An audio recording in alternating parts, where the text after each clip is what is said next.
সংযুক্ত আরব আমিরাতে বর্ণাঢ্য আয়োজনে উদযাপিত হয়েছে বাংলাদেশের জনপ্রিয় সংবাদ মাধ্যম নিউজ 24 এর প্রতিষ্ঠা বার্ষিকী। এ উপলক্ষে আব্দুল আলিম সাইফুলের সভাপতিত্বে এবং সাংবাদিক এম এ মুসার সঞ্চালনায় বিশেষ অতিথি ছিলেন কমিউনিটি নেতা শহীদুল ইসলাম। কেক কাটা, শুভেচ্ছা বিনিময় এবং আলোচনা সভার মধ্য দিয়ে প্রতিষ্ঠা বার্ষিকীর আনুষ্ঠানিকতা সম্পন্ন হয়। আরও ছিলেন সিআইপি জসিমউদ্দিন, আব্দুল খালেক, সরকার আহাদুজ্জামান, মিনহাজুল আবেদিন, সাইফুল, মাসুদ পাটোয়ারি, আলম, আরিফ, আনোয়ার সহ প্রবাসী বাংলাদেশি কমিউনিটির বিশিষ্ট ব্যক্তি, সাংবাদিক, ব্যবসায়ী এবং বিভিন্ন সামাজিক ও সাংস্কৃতিক সংগঠনের নেতৃবৃন্দ।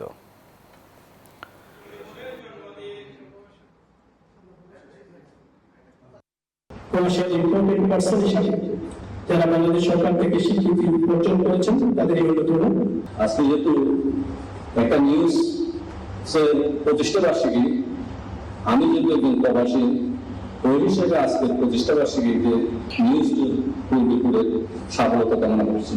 2016 সালে এই চ্যানেল শুরু হয়েছিল। আজ পর্যন্ত এটা আমাদের দেশের অন্যতম গণমাধ্যম হিসেবে আমরা আমাদের পরিচিত